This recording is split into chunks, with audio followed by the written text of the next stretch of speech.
할렐루야. 오늘도 우리 주님을 찬양합니다.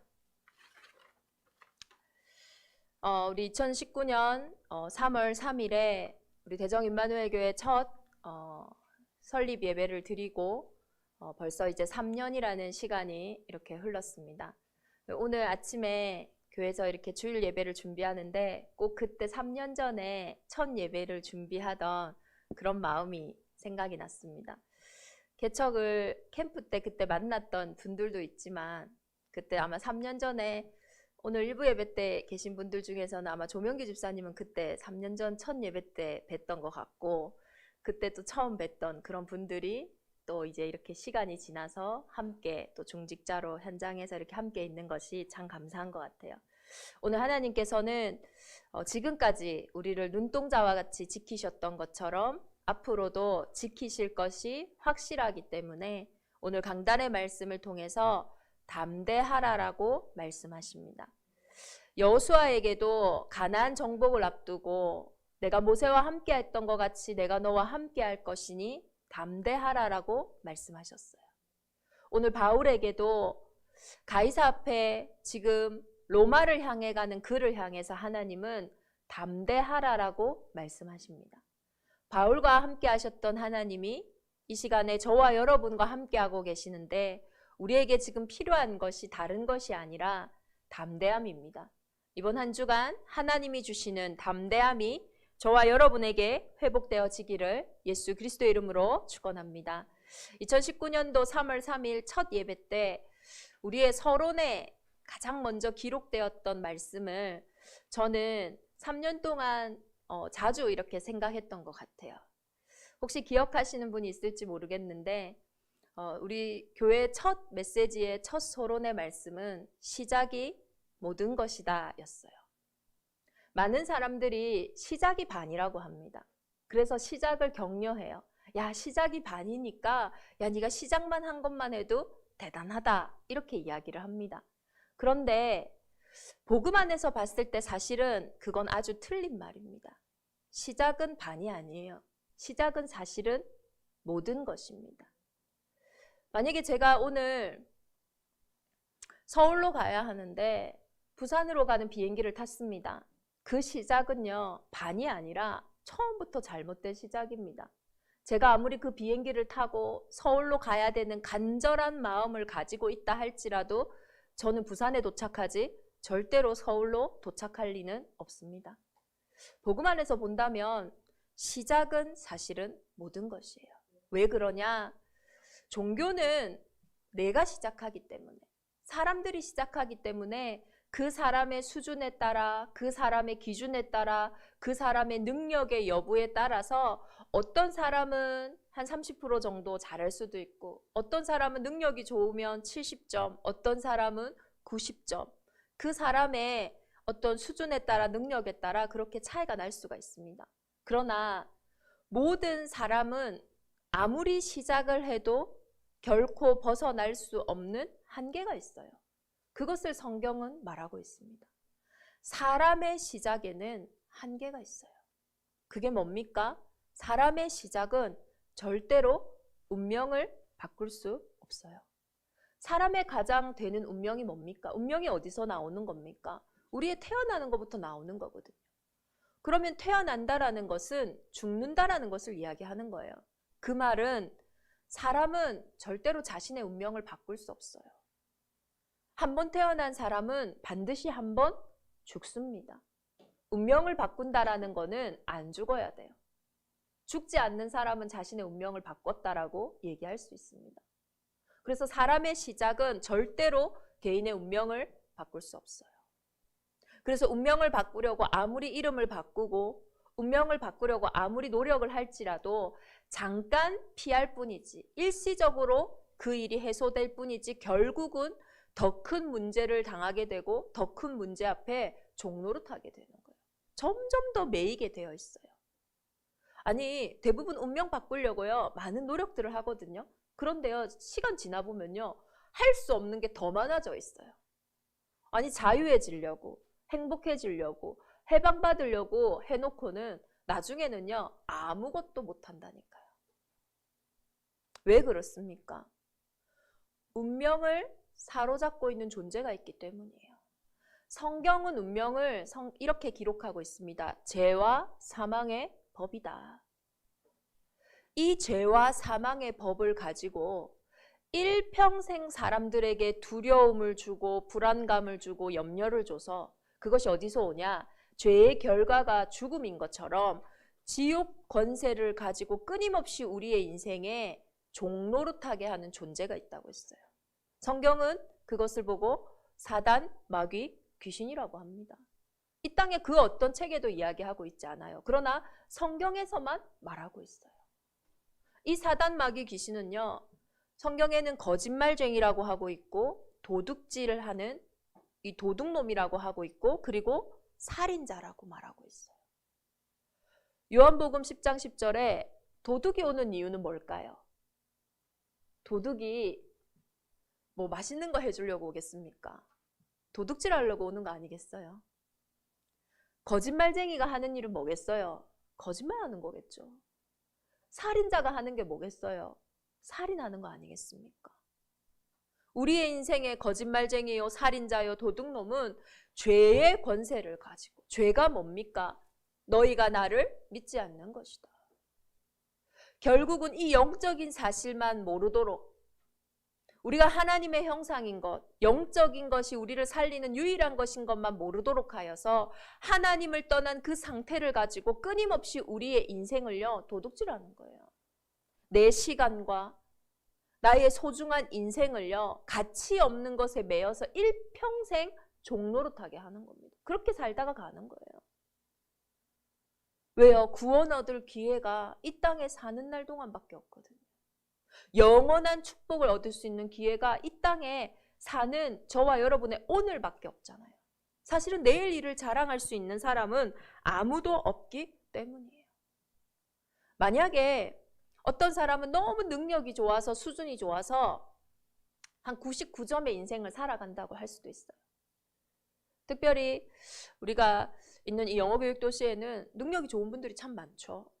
그렇다면은 아무리 능력이 좋은 사람도 진실되게 개인이 혼자 있는 시간에 다가오는 공허함과 허무함, 채워지지 않는 마음을요, 설명할 길이 없어요. 그것이 성공자들이 성공한 자리에서 스스로의 목숨을 끊는 이유예요. 그것이 성공한 사람들이 자신 주위에는 아무도 말할 수 없지만은 자신의 자녀들이 방 안에서 숨겨져 있는 이유예요. 그것이 성공한 사람들이 부부 사이 남들에게 보여줄 수 없지만은 숨겨진 상태에서 완전히 갈등이 와 있는 이유라니까요. 사람은요, 근본이 눈, 코, 입이 아니에요. 물고기는 물에 살아야 행복한 겁니다. 나무는 땅 속에 뿌리를 내려야 열매를 맺는 거예요. 그것은 선과 악의 문제가 아니라, 그것은 잘한다 못한다의 문제가 아니라 생명의 문제라는 거예요. 죽고 사는 문제라는 거예요. 대정인만에 온 교회가 정말로 우리의 걸음걸음들마다 늘 우리의 시작을, 우리의 하루의 시작을, 우리의 일의 시작을, 우리의 만남의 시작을 정말로 나로부터 시작한다면 우리는 언제나 이런 나의 한계, 우리 가정에 반복되어지는 한계, 지역의 한계, 시대의 한계, 운명을 바꿀 수가 없어요. 절대 불가능합니다. 그래서 하나님이 시작하신 거예요. 그것이 복음인 겁니다. 하나님은 사람이 해결할 수 있는 문제 때문에 이 땅에 오신 것이 아니에요. 저와 여러분이 오늘 예수를 믿는 이유가 저와 여러분이 노력하고 저와 여러분이 힘을 합해서 해결할 수 있는 문제라면 우리가 해결하고 살면 됩니다. 그러나 우리가 예수를 믿는 이유는 이 땅에 없는 답이기 때문이에요. 하나님이 그 만왕의 왕이신 그분이 정말로 쓸데없이 사람의 몸을 입고 이 땅에 오신 게 아니라니까요. 처녀가 잉태하여 아들을 낳으리니 왜 여자의 후손으로 이 땅에 오셔야 할까요? 그리고 왜 그분이 십자가에 죽으시고 3일 만에 다시 부활하셔야 할까요?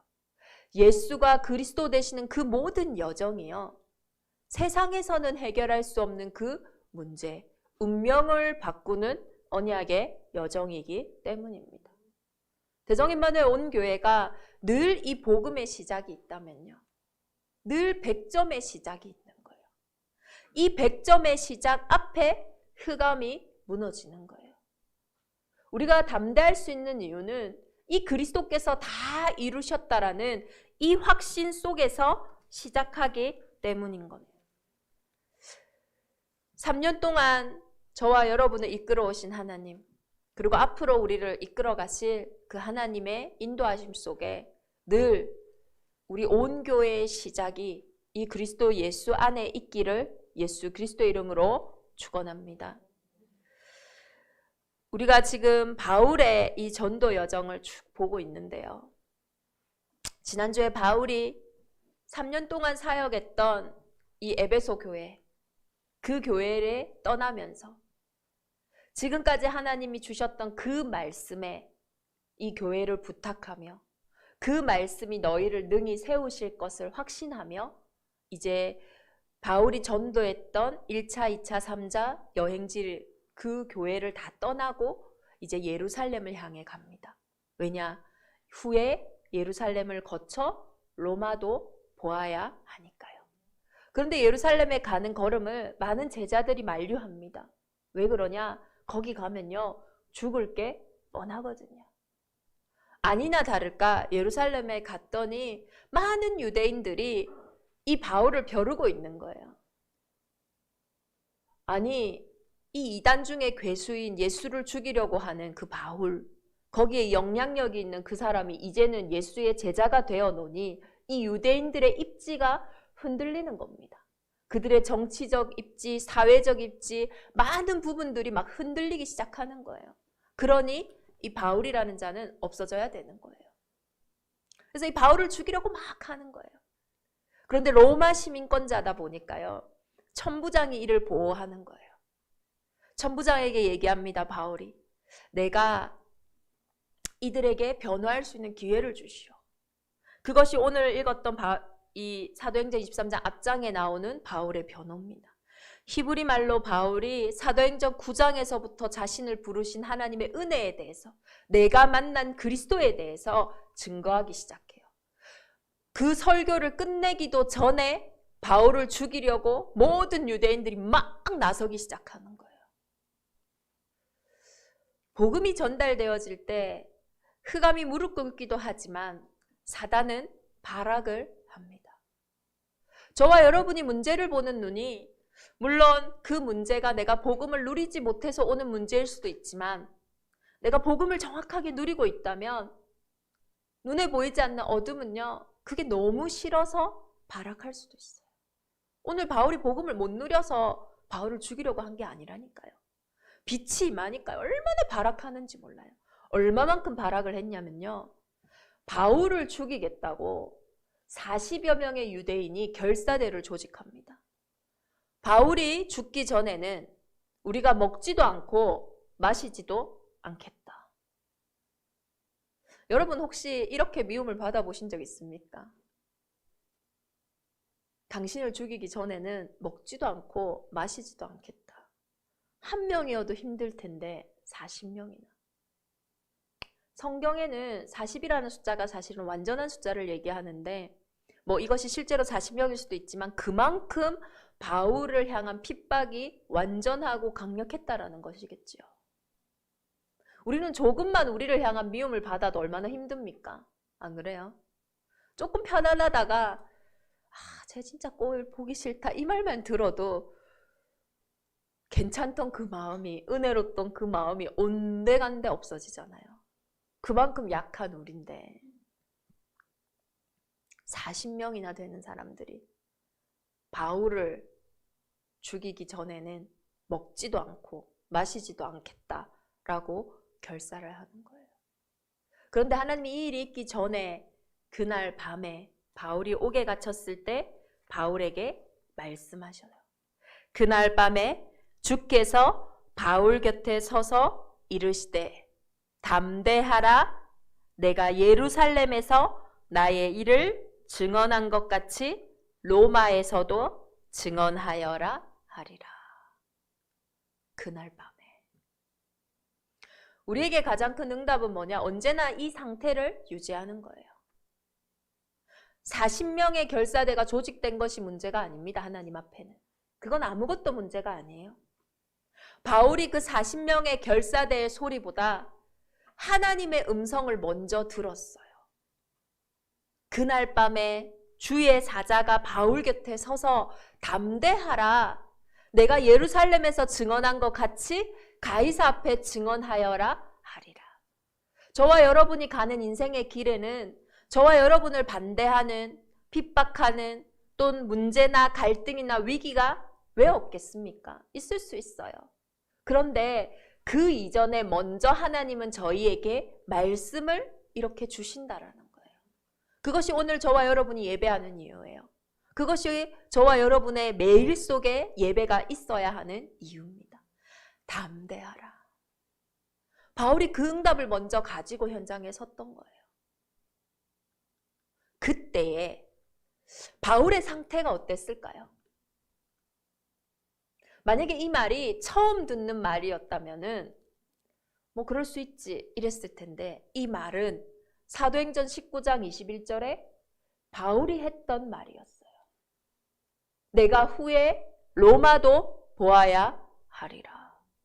아무 앞도 안 보이고 답답한 그 예루살렘에서 본인이 전에 했던 그 말을 하나님이 들으시고 기억하셔서 그때에 바울아 네가 말했잖아. 후에 로마도 보아야 하리라고.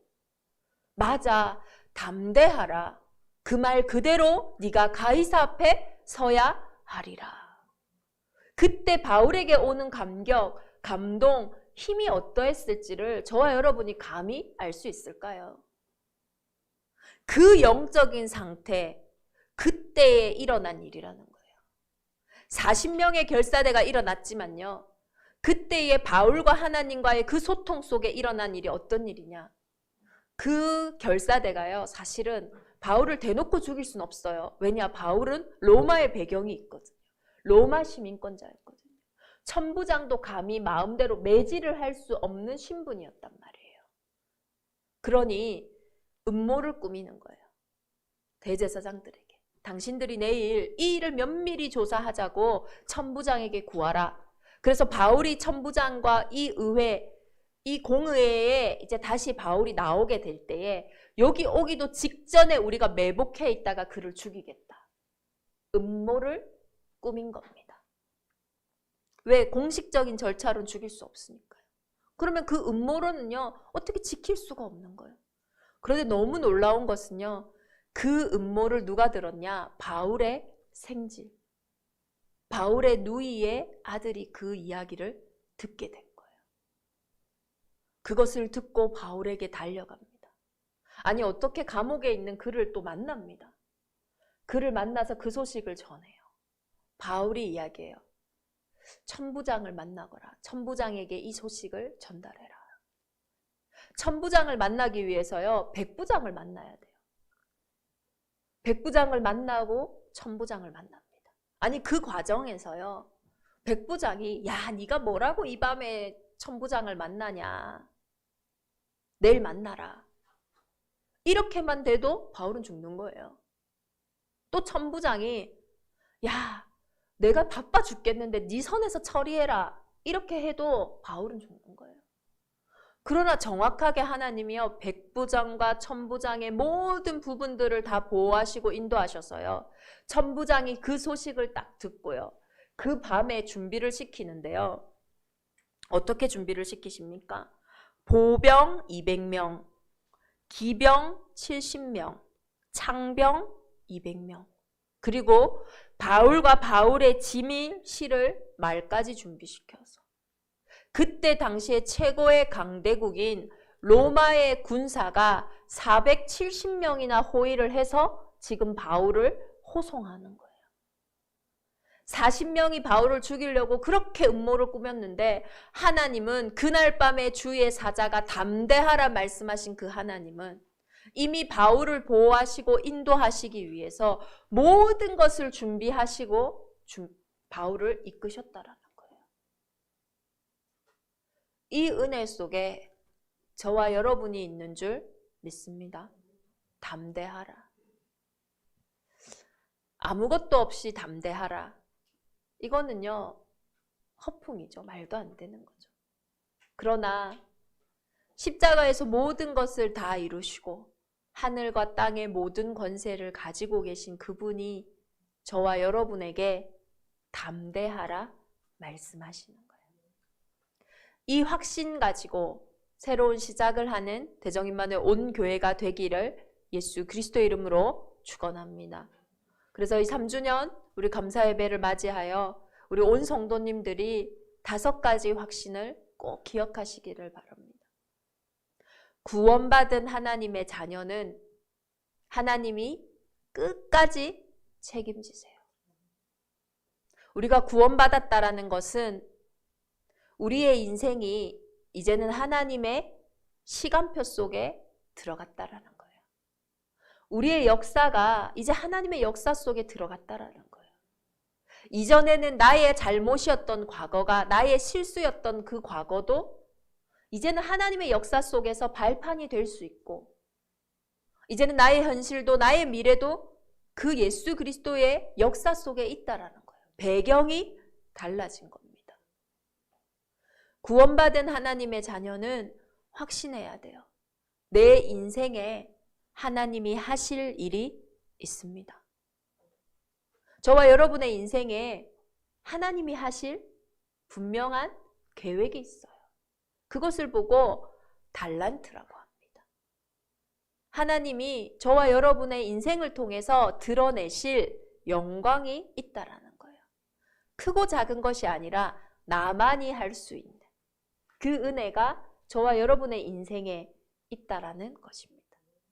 그리고 두 번째로 구원받았다라는 것은 영접하는 자, 곧 그 이름을 믿는 자들에게는 하나님의 자녀가 되는 권세를 주셨어요.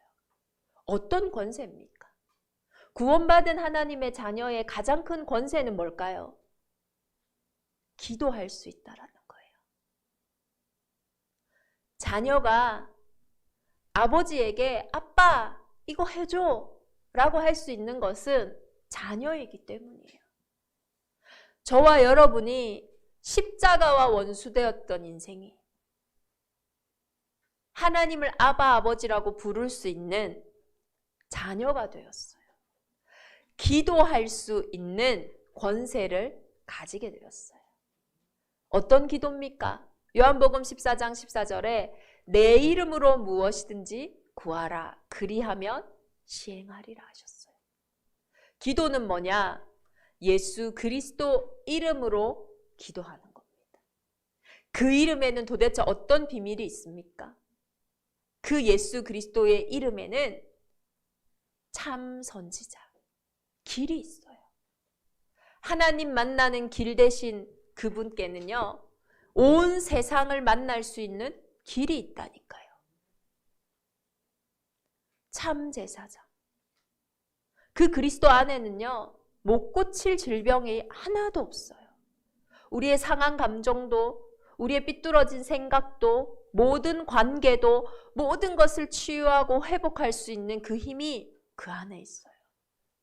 그리고 만왕의 왕 대신 그 이름 앞에 흑암 권세가 무릎 꿇는 유일한 권세가 있다라는 거예요. 기도할 수 있는 것이 가장 큰 권세예요. 이것이 저와 여러분에게 확인되어지기를 예수 그리스도의 이름으로 축원합니다. 우리가 기도하는 그 시간에 하나님은 우리가 보이지 않는 그 이 속에서, 이 땅에 보이는 것들은 다 보이지 않는 것으로부터 나온 거라 했잖아요. 히브리서 11장 3절에 기록되어 있습니다. 만물은요, 보이지 않는 것으로부터 다 나와 있다고요. 그러면 실제로 보이지 않는 것이 변화되어져야지 보이는 것이 변화되어집니다. 보이지 않는 것이 변화되어지는 것은 우리의 말이 아니에요. 잔소리가 아닙니다. 우리의 말인데 사실은 하나님께 하는 그 기도가 보이지 않는 세계를 변화시키고 그 보이지 않는 세계가 변화되어져야지 보이는 세계가 변화되어지는 겁니다. 이 권세가 저와 여러분에게 있는 줄 믿습니다. 그리고 하나님은 이 하나님의 자녀 안에 성령으로 함께 하심으로 요한복음 14장의 보혜사, 우리를 지키시고 우리에게 은혜 주시고 우리를 가르치시는 그 성령은요, 우리를 고아와 같이 버려두지 않는다고 하셨어요. 사실 육신의 부모는 학교도 같이 못 갑니다. 혼자 있는 시간에도 함께 할 수 없어요. 그러나 우리의 영적인 부모인 성령 하나님은요, 우리를 고아와 같이 버려두지 않고 우리와 항상 함께하고 계시는 거예요. 얼마나 항상 함께 하십니까? 오늘 보셨잖아요. 보병, 기병, 창병 470명 그들을 보낼 만큼 완벽하게 우리를 보호하시고 인도하고 계시는 줄 믿습니다. 이렇게 인도하실 수 있는 이유가 뭡니까? 그리스도는 승리하셨기 때문이에요. 그래서 그 승리가 우리의 승리예요. 그래서 언제 흑암이 무너졌냐? 우리가 승리할 때 흑암이 무너졌는 것이 아닙니다. 예수 그리스도께서 승리하셨다라는 것을 믿는 그때에 흑암이 무너지는 거예요. 그래서 고린도전서 10장 13절에 보면요, 하나님은 우리에게 언제나 감당할 시험만 주신다 했어요. 감당 못할 때에는 피할 길을 주신다 했어요. 담대하라, 내가 세상을 이기었노라.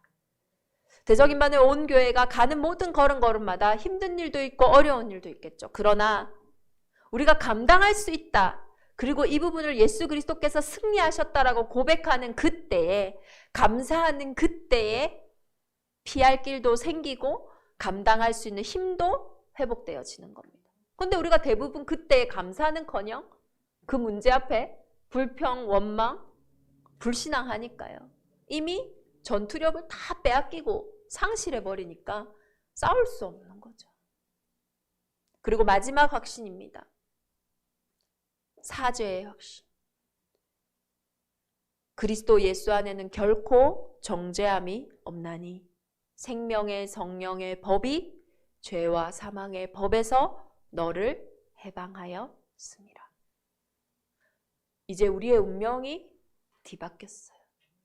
이제 날마다 그리스도 예수 안에서 시작하는 거예요. 속지 마세요. 지금에 있는 문제, 갈등 아닙니다. 정말로 대적임반의 온 교회가 우리 3주년 감사 예배를 통하여 담대하라. 내가 예루살렘에서 증언한 것 같이 로마에서도 증언하여야 하리라. 이 참된 담대함이 바울이 붙잡았던 그 말씀을 하나님이 다시 말씀하셨을 때 회복됐던 것처럼. 사도행전 19장 21절은요. 검정색으로 성경에 기록되어 있어요. 그런데 사도행전 23장 11절 오늘 이 본문은 빨간색으로 기록되어 있어요. 왜 그럴까요? 성령이 말씀하셨기 때문이에요. 하나님이 말씀하셨기 때문이에요. 오늘 저의 말씀이 박유리 목사의 말이다 라고 듣는 분들은 검정색으로 기록이 되겠죠. 그러나 박유리 목사를 통해 하나님이 내게 주시는 말씀이다 라고 그 성령의 말씀이 내게 기록되고 내게 들려지는 그 현장에 참된 담대함이 회복되어질 줄 믿습니다. 우리와 항상 함께 하시는 하나님, 늘 그의 세밀한 음성을 듣는 담대한 대적임반의 온 교회가 되기를 예수 그리스도의 이름으로 축원합니다. 우리 주신 말씀 붙잡고 함께 기도하겠습니다. 그날 밤에 주께서 바울 곁에 이르시되 담대하라, 내가 예루살렘에서 나의 일을 증언한 것 같이 로마에서도 증언하여야 하리라.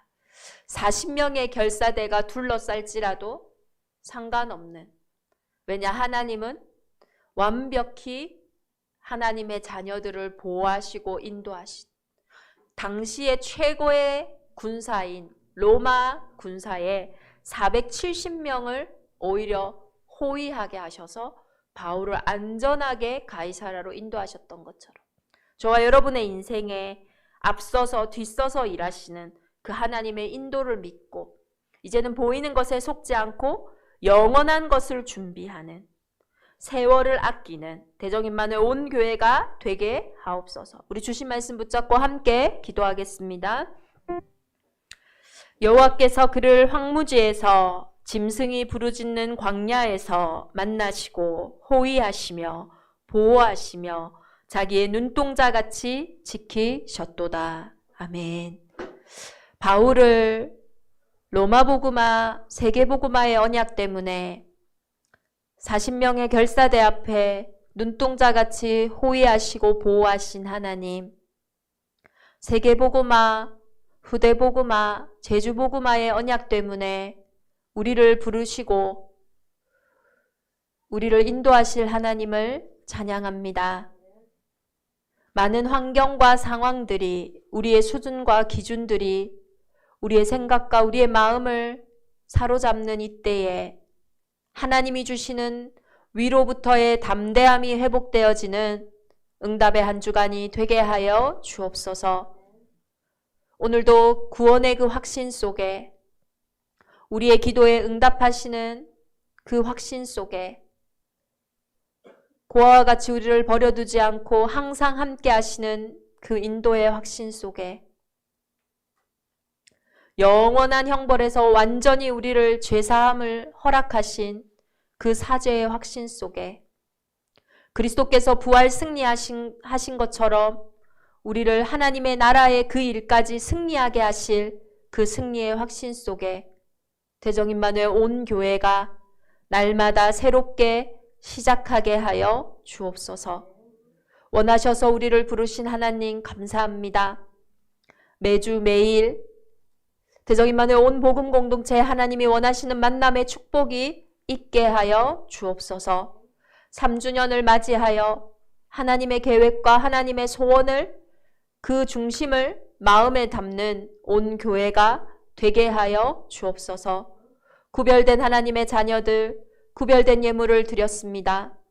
기도 제목 위에 주의 성령께서 마음껏 흡양하여 주시고 흑암 경제가 무너지고 빛의 경제가 회복되는 예물이 되게 하시고 하나님이 위로부터 주신 달란트, 천재성이 회복되어지는 예물이 되게 하여 주옵소서.